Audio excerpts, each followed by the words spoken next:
Fundação Vale apresenta.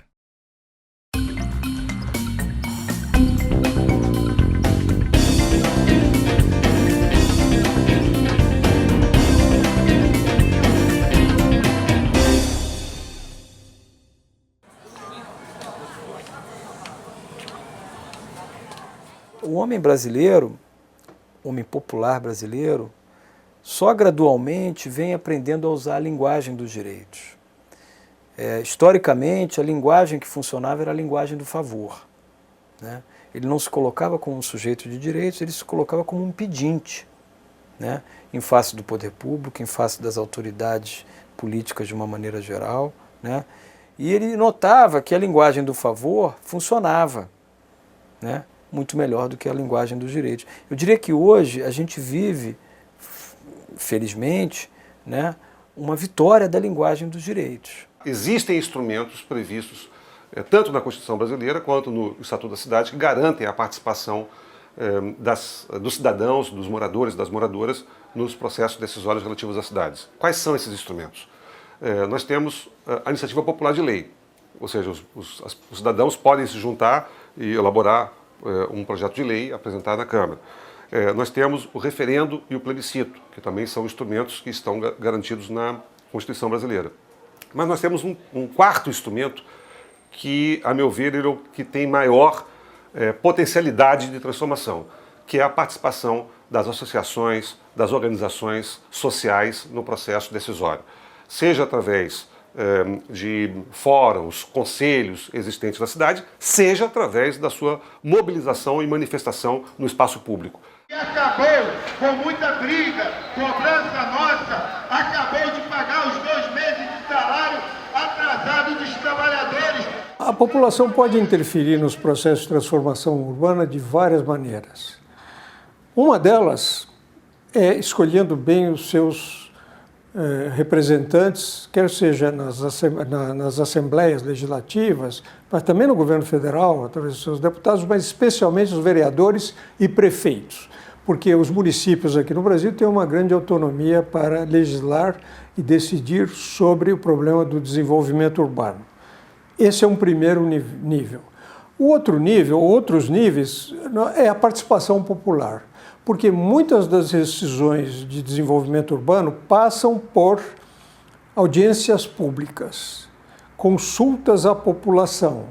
Então, participar dessas audiências públicas é muito importante. O Estatuto da Cidade, ele já determinou que todo plano urbanístico, e em especial o plano diretor, precisa ter participação da sociedade. Agora, em São Paulo, nós tivemos um processo muito intenso, né? Foram feitas mais de 50 audiências públicas, só na etapa da Câmara, foram 62 audiências públicas só na etapa do Legislativo, né? Tinham sido feitas muitas oficinas, audiências públicas no Executivo. O projeto chegou na Câmara em setembro de 2013, ficou 9 meses, nesses 9 meses foram feitas inúmeras audiências públicas, consulta pública aberta na internet, debate com grupos específicos. Em suma, a participação da sociedade foi importante e ela levou propostas, suas propostas, boa parte delas foram incorporadas no texto, né? Ou seja, se conseguiu construir de maneira coletiva e pública o processo. E o que é muito importante também, a transparência. O plano diretor, né, passou a ser uma ferramenta importante na luta dos movimentos, porque a gente compreendeu que é preciso demarcar a cidade, é preciso deixar na cidade espaços para todas as atividades que interessam à maioria da população. E o planejamento, portanto, dessa maneira não pode ser feito, com esse objetivo, não pode ser feito em gabinete, não pode ser feito por interesses pequenos, né, interesses de pequenos grupos, mas interesses da grande maioria. Então, a luta por participação não é simplesmente uma luta de forma, é para influenciar efetivamente nos conteúdos dos planos. A partir do plano diretor, todo mundo percebeu a importância da organização popular, né? Então, se criaram novas associações, e até porque era essa a ideia mesmo, né?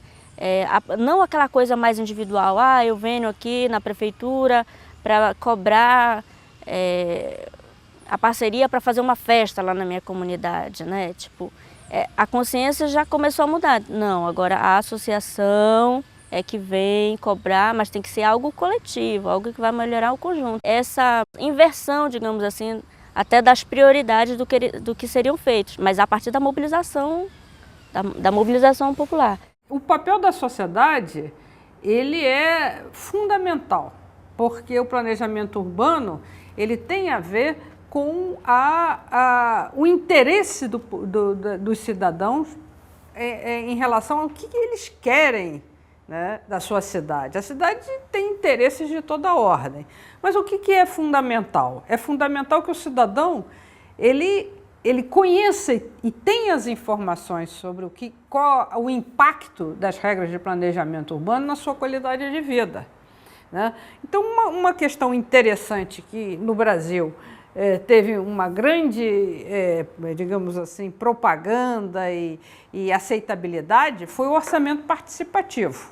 O orçamento participativo, né, no município é essa discussão com a sociedade, né, com o poder público, né, onde a sociedade ela participa, né, desse processo, discutindo qual é a prioridade e o que vai ser melhor para o município, né? Então, aqui no município de Belterra, a gente tem discutido, né, dentro do conselho essas prioridades e tem se destinado, né, qual é a melhor aplicação do recurso para o município. Tem distrito que, por exemplo, escolheu prioridade melhorar a agricultura, né, novas máquinas, investimento mais forte na agricultura. Tem distrito que diz, não, a gente quer construção de escola, a gente quer o posto de saúde, agora a nossa prioridade é essa, né? E aqui na cidade também tem as suas prioridades. Aqui, por exemplo, esse parquinho que a gente está aqui foi uma prioridade elencada, né, pela população, que foi feito para as crianças brincarem, porque não tinha nenhum espaço para as crianças brincarem, então foi feito aqui a praça.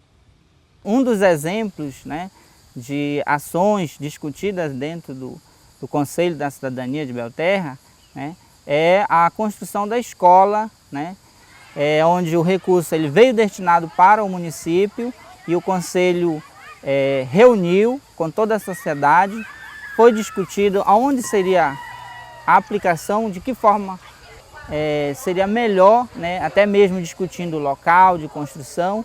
Então, a sociedade, junto com o governo, discutiram e chegaram a um consenso para que se pudesse construir a escola no município. As associações de moradores no Rio de Janeiro, na periferia da cidade do Rio de Janeiro, na Baixada Fluminense, têm uma longa história de lutas, tem uma longa história de conquistas.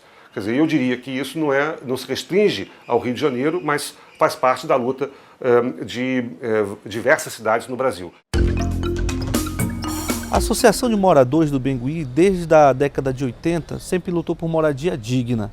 Então, esse processo vem se intensificando cada vez mais e a partir de 2008 a gente iniciou um novo ciclo de luta pela regularização fundiária e pela habitação, pela moradia digna. Foi através deles que descobriram muitas coisas que a gente não sabia, né? E que dá mais segurança para a gente, porque é lá que a gente se reúne. Volta e meia eles estão chamando as pessoas para reunião, para informar como está o andamento do processo, né? E se não fosse eles, dificilmente a gente ia saber. Tem um esforço muito grande para ajudar os moradores daqui do Bengui, da invasão. Eu acho que o que vai ficar dessa luta da associação é que a união, né, pode construir caminhos que podem trazer, né, benefícios para a comunidade, pode realmente peitar o poder público para que o poder público possa cumprir com a sua função social, né? Enquanto eu acho que é por aí o caminho. Uma cidade mais igualitária, né, com direitos mais expandidos para todos os segmentos sociais, só pode ser resultado de conquistas e não de dádivas de um ou outro governo, né? Eu penso que é um processo que surge da consciência social, né, do conhecimento dos direitos de cidadania por parte dos cidadãos, inclusive do direito à cidade, né, do direito à moradia e do direito à cidade por parte dos cidadãos, e da luta permanente, não só pela conquista desse direito, mas pela manutenção e ampliação desse direito, no sentido de que a gente possa não só ter o acesso à moradia e aos bens, equipamentos, infraestrutura e serviços, né, mas para que a gente possa ter também direito a cidades melhores e mais justas para todos, né, mais sustentáveis também no sentido ambiental.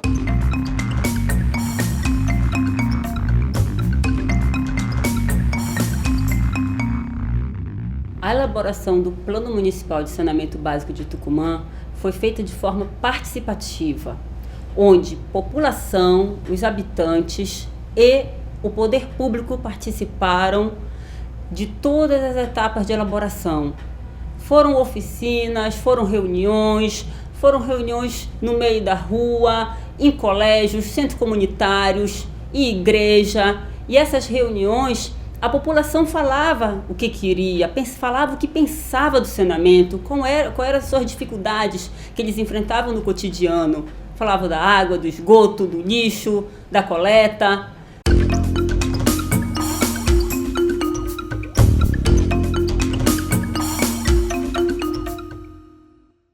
As leis são feitas para garantir interesses e fatos da vida real, e que a gente tem que organizar os fatos da nossa vida real e modificar as leis que são contra os nossos avanços. Esse exemplo, eu acho que tem sido fundamental. Quando nós ocupamos, o Fundo Nacional de Habitação de Interesse Social não tinha a modalidade compra de prédio, pagamento de prédio, mas a mobilização e organização fez com que passasse a ter. Então ele foi pago com recurso do Fundo Nacional de Habitação de Interesse Social, sendo que antes não podia. Depois, para requalificar imóvel ocupado, né, que é mudança de uso de um imóvel que foi ocupado. Também a legislação não podia, pela legislação do Minha Casa Minha Vida, não podia. Então a nossa organização, a nossa pressão, a nossa reflexão conseguiu mudar a legislação.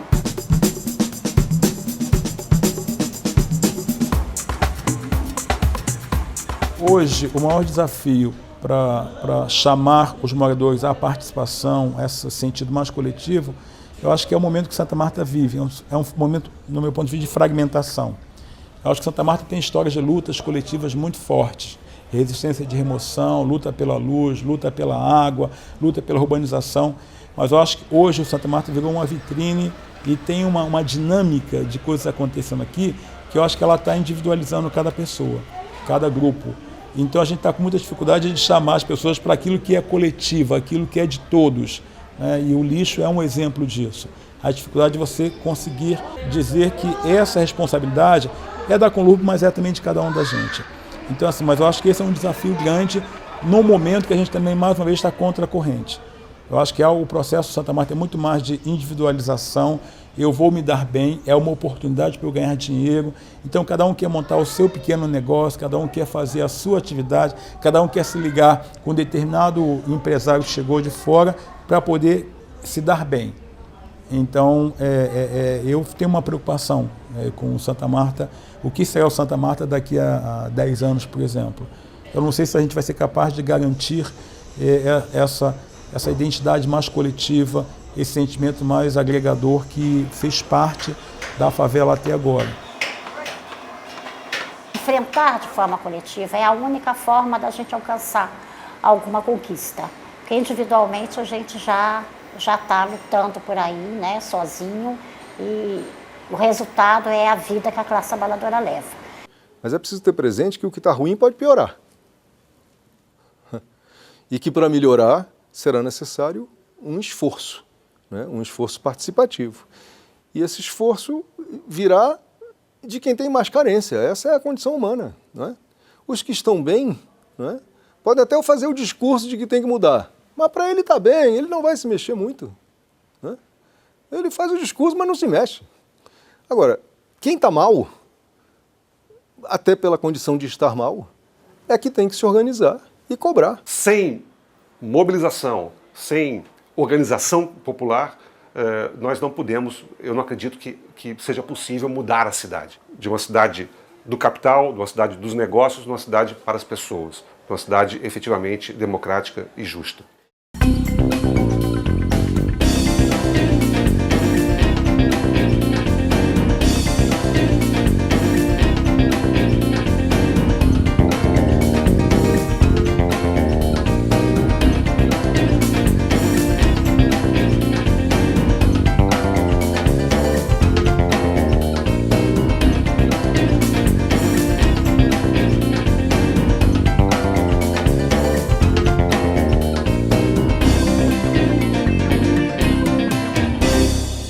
Um oferecimento Fundação Vale.